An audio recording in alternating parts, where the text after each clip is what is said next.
میرے حبیب نے فرمایا بندہ جب رو کے کہتا ہے نا یا اللہ غلطی ہو گئی معاف کر دے، فرمایا میرا مالک اسے فوراً ہی معاف فرما دیتا ہے۔ تو آ تو صحیح، تو آتا ہی نہیں۔ سنے بڑی پیاری حدیث، بڑی خوبصورت حدیث، کنز المال میں دیگر کتب احادیث میں ہے۔ حضرت ابو ہریرہ رضی اللہ تعالیٰ عنہ فرماتے ایک بابا جی نبی پاک کی بارگاہ میں آئے، اور جب وہ واپس جانے لگے تو میں نے عمر پوچھی تو عمر تھی 96 سال۔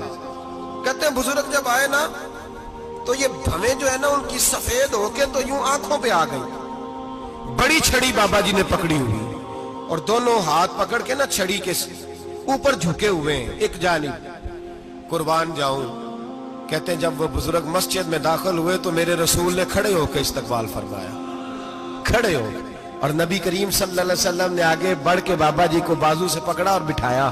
حضور بیٹھ گئے، کہا بزرگوں کیسے آئے ہو؟ تو کہتے ہیں وہ بابا جی بات کرتے تو آنکھ کھول کے پہلے حضور کا چہرہ دیکھتے، پھر وہ بات کرتے تو ان کے لب و لہجے کے اندر بڑی پریشانی، بڑی تکلیف، بڑی مایوسی۔ عرض کرنے لگے یا رسول اللہ، حضور زندگی ساری گناہوں میں بیت گئی ہے، حضور غلطیاں ہی غلطیاں، یاد ماضی عذاب ہے، یا رب چھین لے مجھ سے حافظہ میرا۔ اے اللہ کے رسول بڑی لمبی فہرست ہے، پاپ ہی پاپ ہے، کالے سیاہ دفتر ہے۔ یا رسول اللہ صلی اللہ علیہ وسلم جب پلٹ کے دیکھتا ہوں حضور مجھے نیکی دکھائی نہیں دیتی۔ حضور اس عمر میں آپ کا ایک صحابی ملا ہے، اس نے بات سمجھائی ہے تو تھوڑا خیال آیا ہے، لیکن یا رسول اللہ صلی اللہ علیہ وسلم اب میرا وجود بیکار ہو گیا ہے، حضور بوڑھا ہو گیا ہوں۔ تین باتیں کہیں بزرگوں نے اور نرالی کہیں، کہنے لگے یا رسول اللہ صلی اللہ علیہ وسلم، حضور اب تو میری کمر بھی سیدھی نہیں ہوتی کہ میں نماز ہی صحیح ادا کر سکوں، بوڑھا ہو گیا ہوں۔ یا رسول اللہ صلی اللہ علیہ وسلم اب میرے اندر طاقت نہیں کہ میں محنت مزدوری کر کے صدقے اور خیرات دے سکوں۔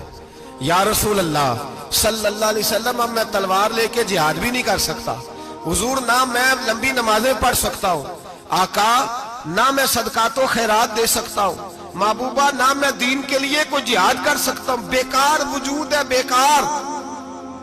بیکار وجود کو تو گھر والے برداشت نہیں کرتے، بچے دعا کرتے ہیں یا اللہ ابا جی کو پردہ دے دے، اماں کو پردہ دے دے، بیکار ہو گیا ہوں، اور آج آیا ہوں تو مجھ بیکار کو میرا رب قبول کر لے گا؟ آج کلمہ پڑھوں تو بیکار ہوں، کسی کام کا نہیں، نہ نماز نہ صدقات نہ جہاد، قبول کر لے گا؟ حضرت ابو ہریرہ فرماتے ہیں جیسے برسات میں بارش کی جھڑی لگتی ہے، یوں مصطفیٰ کی آنکھوں سے جھڑی لگ گئی، حضور کھل کے روئے، کھل کے۔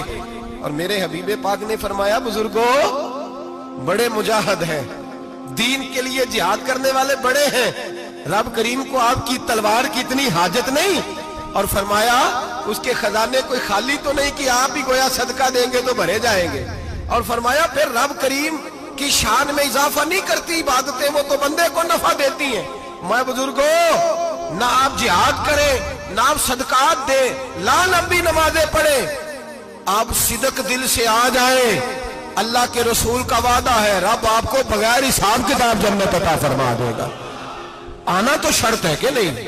آئیں تو صحیح، نہ پہنچے تو صحیح، آ جائیں، اس کو نہیں عادت صدقات و خیرات کی، جہاد کی، تبلیغ، آئیں تو صحیح۔ نہ تو آ ہی نہیں رہا، تو گھر میں بیٹھا ہوا ہے، تو سویا ہوا ہے، تو دکانداری کر رہا ہے، تو پیسے گن رہا ہے، تو آیا ہی نہیں، آ تو صحیح۔ بلکہ میرے نبی پاک فرماتے ہیں جب اللہ پاک کا بھاگا ہوا غلام آتا ہے پھر تو اللہ زیادہ راضی ہوتا ہے، پھر تو اللہ زیادہ راضی ہوتا ہے، زیادہ راضی ہوتا ہے، تو آ تو صحیح، پاس تو صحیح۔ بلکہ صوفیاء تو اور بات کرتے ہیں، وہ کہتے ہیں تو کبھی بھول کے بھی رب رب کرے تو اللہ تو اسے بھی قبول کر لیتا ہے، بھول کے۔ ملا رومی کہتے ہیں بنی اسرائیل کا بندہ ہے، صنم پتھر کو کہتے ہیں، بت کو کہتے ہیں، بت کے سامنے کھڑا ہے اور ساری رات کہتا ہے یا صنم یا صنم یا صنم، اے پتھر اے بت، ساری رات پکارتا رہا۔ رات گہری ہو گئی، نیند کا غلبہ، تھک گیا، سونے کے قریب آیا تو غلطی سے منہ سے نکل گیا یا صمد، یا صنم کی جگہ نکل گیا۔ رب کریم نے فرمایا جبریل دوڑ کے جا، جو مانگتا ہے اسے دے دے۔ حضرت جبریل عرض کرتے ہیں مولا بھول کے تیرا نام لے رہا ہے، بھول کے لے رہا ہے، تو رب کریم نے فرمایا چل نام تو میرا ہی لے رہا ہے، میرا لے رہا ہے نا یا اللہ. وہ اللہ کریم نے فرمایا جھوٹے کے سامنے ساری رات کا کھڑا ہے, ساری رات کا پکار رہا ہے, اسے کچھ نہیں ملا تو سچے کا نام لیا ہے. اگر میں بھی کچھ نہ دوں اور بت میں اور مجھ میں فرق کیا رہ جائے گا؟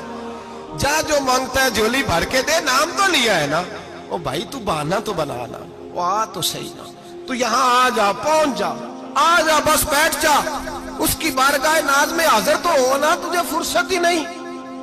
تو یاروں کے لیے ٹائم نکالتا ہے, بازاروں کے لیے ٹائم نکالتا ہے, گلیوں کے لیے ٹائم نکالتا ہے, چوکوں چوراہوں کے لیے ٹائم نکالتا ہے, ہفتے میں ایک دن ہوٹلنگ کے لیے بھی جاتا ہے, لیکن کبھی چھپ کے 2 نفلوں کی تجھے توفیق نہیں ہوتی. اور میں کئی دفعہ کہہ چکا ہوں, جس بندے کو بغیر عبادت کے رزق زیادہ ملنے لگ جائے اس پر آزمائش ہوتی ہے رب کریم کی.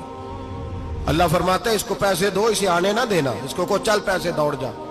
لوگ سمجھتے ہیں میں بڑا ذہین ہوں, عقل مند ہوں, دیکھو میں اپنی ہوشیاری سے, چلاکی سے آگے نکل گیا. تو آزمائش ہے, یہ تو آزمائش ہے رب کریم کی طرف سے, یہ تو اس کی خفیہ تدبیر ہے. میرے بھائی اس کی بارگاہ ناز تک جو آ گیا, آنا تو ہماری ذمہ داری ہے کہ نہیں, پھر اس کی رحمت آگے بڑھ کے استقبال کر لیتی ہے. اور خدا کی رحمت کتنی زیادہ ہے. میرے حبیب کریم سید عالم صلی اللہ علیہ وسلم نے فرمایا اللہ نے اپنی رحمت کے 100 حصے کیے. حضور فرماتے ہیں 1 حصہ اللہ نے دنیا میں نازل کیا ہے. کتنا؟ 1 حصہ. فرمایا یہ جو ماں بیٹے سے پیار کرتی ہے, باپ بیٹے کے لیے مزدوری کرتا ہے, یہ جو بہن بھائی کے لیے روتی ہے, یہ جو بیوی شوہر کے لیے دعا مانگتی ہے, یہ جو بچے ماں باپ سے پیار کرتے ہیں, فرمایا یہ اس 1 رحمت کا نتیجہ ہے, 1 رحمت کا نتیجہ. تو صحابہ کہنے لگے یا رسول اللہ وہ 99 کدھر ہیں؟ نبی پاک نے فرمایا رب کریم نے سنبھالی ہوئی ہے, قیامت کے دن تمہیں عطا فرمایا.